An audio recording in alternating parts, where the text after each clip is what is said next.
Bonjour, bonjour tout le monde.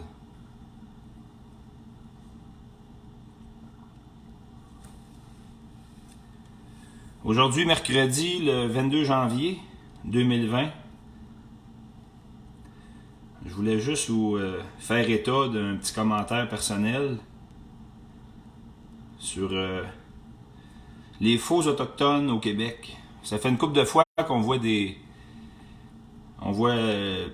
les divers articles passer à ce sujet-là. Il y avait eu un groupe apparemment qui voulait fonder une secte ou un individu en particulier au sein d'un groupe qui voulait fonder une secte, puis peut-être que le groupe n'était pas au courant, puis utilisait la spiritualité autochtone.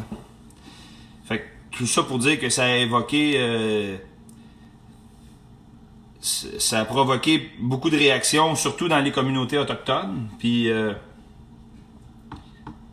on a vu un article, on a vu plusieurs articles sur le sujet défiler sur les murs des individus sur livre de fesses depuis au moins 6 mois.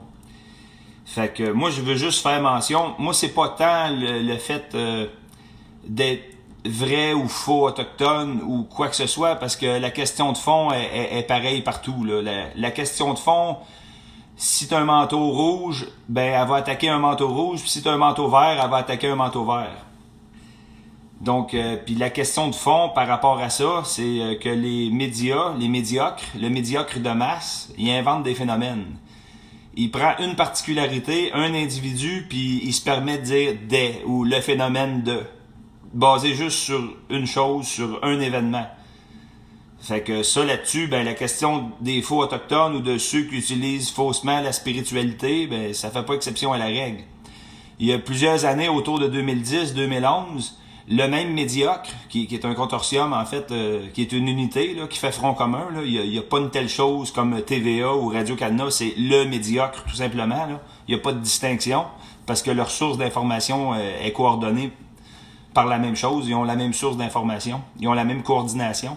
C'est tous les mêmes sujets de conversation puis les mêmes sujets qui veulent pas parler. Là. C'est ça là-dessus, ils font pas exception. Ben il y a une couple d'années, moi, c'était venu à mon attention pour essayer de bâcher un peu le réseau de résistance du Québécois, qui était un mouvement que je suivais de près parce que ça m'intéressait beaucoup ce qu'il faisait. Là.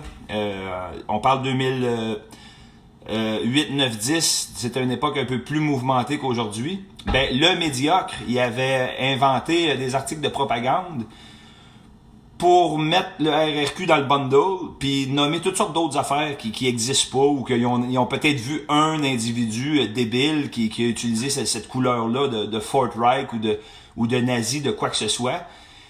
Puis ce qui m'avait marqué, c'est qu'il y avait une chose là-dedans dans leur invention de patente. Il y avait une affaire que j'étais pas mal sûr de savoir d'où ça venait. Fait qu'il avait nommé le mouvement canadien communiste. Oh, mon Dieu, quel terme fumiste, hein, c'est quelque chose à revirer les premiers cégepiens de 1968, là, dans la vraie mouvance anticommuniste, là, où on voyait des communistes partout.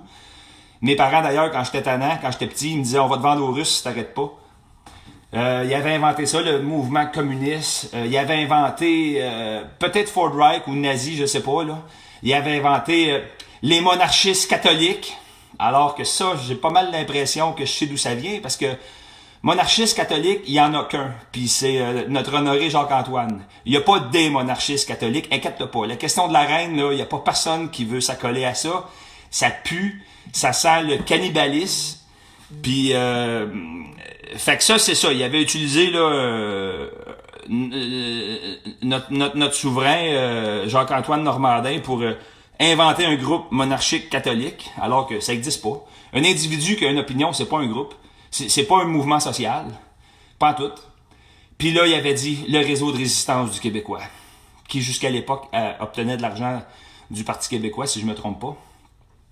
Fait que là, le lien avec ça, avec quoi j'avais ouvert, les faux autochtones, ben c'est que le médiocre invente une mouvance, invente un mouvement de spiritualité, d'individus qui se proclament autochtones puis qui ne le sont pas. Alors que oui, ça existe, mais c'est un phénomène très, très, très rarissime.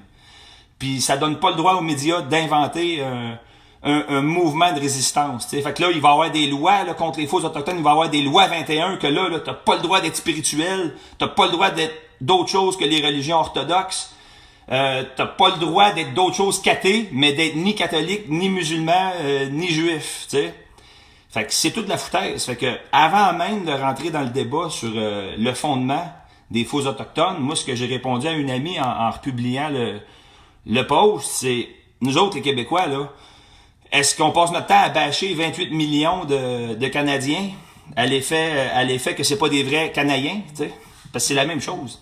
On s'est fait voler notre nom, puis on s'est fait usurper notre statut finalement, puis notre culture est constamment compromise, tu sais. Même si on est des Occidentaux. Donc c'est ça le petit partage que je voulais vous faire ce matin. Sur ce, bonne journée et soyez sages.